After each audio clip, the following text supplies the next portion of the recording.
Geova, tu e Aronne, Nadab e Abiu, e 70 degli anziani di Israele, e vi dovete inchinare a distanza, e Mosè solo si accosterà a Geova, ma essi si devono accostare e il popolo non deve salire con lui. Quindi Mosè venne e riferì al popolo tutte le parole di Geova e tutte le decisioni giudiziarie, e tutto il popolo rispose con una sola voce e disse: siamo disposti a mettere in pratica tutte le parole che Geova ha proferito. Pertanto Mosè scrisse tutte le parole di Geova. Quindi si alzò la mattina di buon'ora e edificò ai piedi del monte un altare e 12 colonne corrispondenti alle 12 tribù di Israele. Dopo ciò mandò giovani dei figli di Israele e essi offrirono olocausti e sacrificarono tori come sacrifici di comunione a Geova.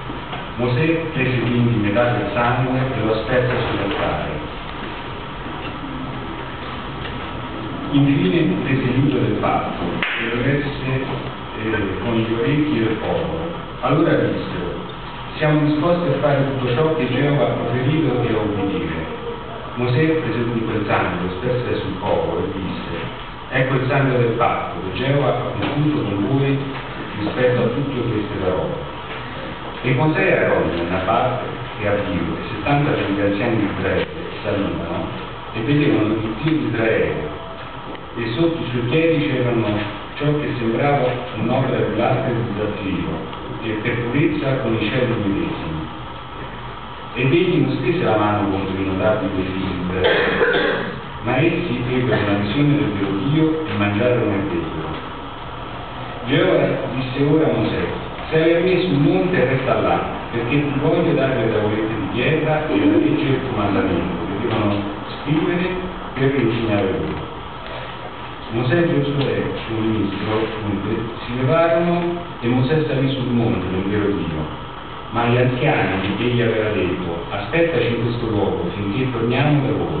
Ed ecco, Aronne e Ur sono con voi. Chiunque ha una vite si accosti a loro. Quindi Mosè salì sul monte mentre la nuvola copriva il monte.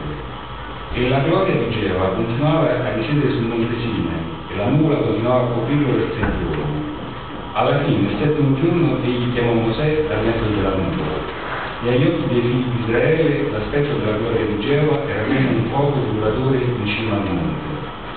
Mosè entrò quindi in mezzo alla nuvola e salì sul monte. E Mosè restò sul monte 40 giorni e 40 notti.